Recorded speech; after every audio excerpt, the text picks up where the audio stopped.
Nilesat 101.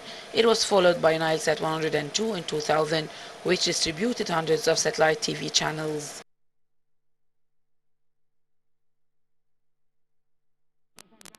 Delighted to be joined over the telephone by our guest, Dr. Hussein Amin, the Professor of Media Studies. Dr. Hussein, a very good afternoon to you, sir.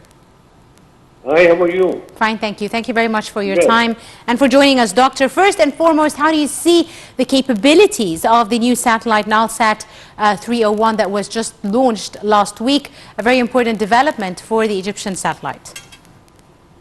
Well, it is a giant step.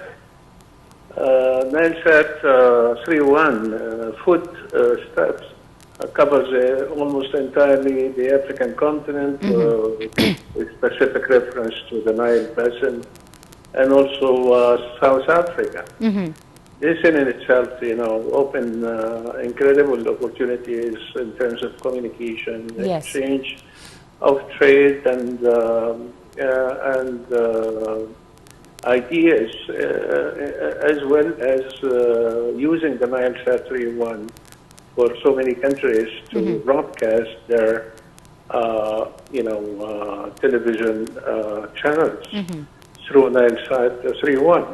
Yes. As we know, Africa is a huge continent, and there are so many problems with regard to broadcasting and distribution of media products over there. So Nilesat will facilitate this.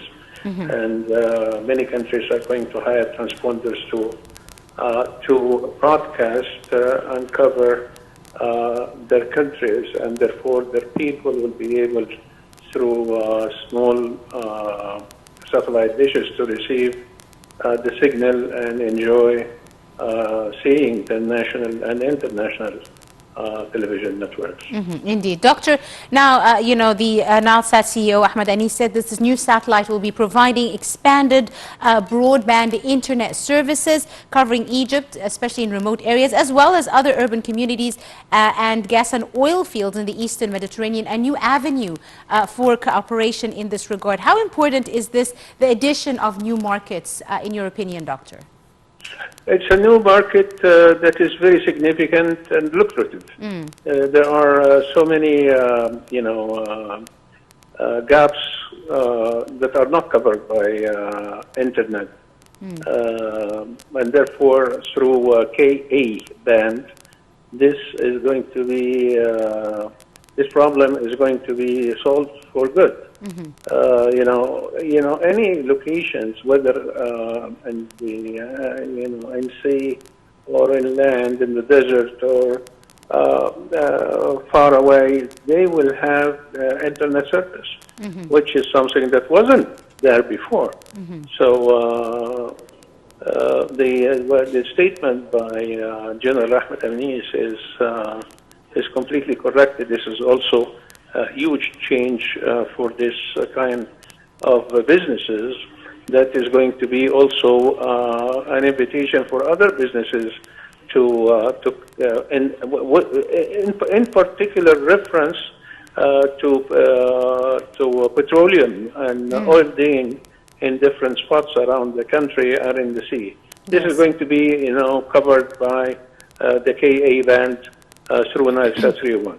Absolutely. Doctor, now let me ask you about, the role of satellites in the new digital world that we live in, and moving from that to the future, of open television channels.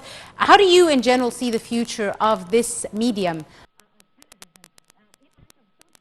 It's made really, news and information and media available to everyone.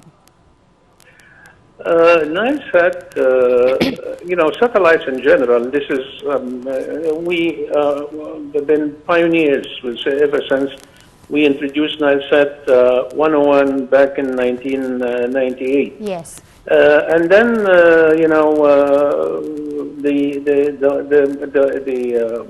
entering the digital era, and particularly that Egypt has an incredible project called Digital Egypt, converting the country to have all kinds of services, yes, and businesses through this digital communication. Now we have players in terms of the technology. We have the NileSat and Thebes. That means that we are not going to suffer from any problem with the internet in the future, inshallah.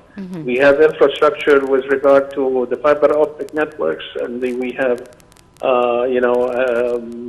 converting cities like Port Said, Ismailia, and the new administrative setting to smart cities, and the rest will come. In addition, of course, to 4 very powerful mobile companies that operating on 4G, when soon we'll have 5G and artificial intelligence. So we are advancing, and the speed of the internet is multiplying in 3 years, almost 80 times. Online education, it's a fact right now, and all the graduates from this particular incredible project are going to get into digital Egypt, and they will be the pioneers of so many wonderful things that depend on the digital platforms, and these digital platforms are going to play very significant roles in education, in culture, and in politics, and many other things. Even just day-to-day communication amongst individuals, really. Oh yeah, but this is something is very common now. We're talking. Your question was about the future. Yes, absolutely. Yeah. Right, Dr. Hussein Amin, Professor of Media, thank you so much, sir, for your time. Thank you very much for your insight and for joining us on today's edition of Cairo Local Time. A very short break, and we'll be right back. Do stay tuned.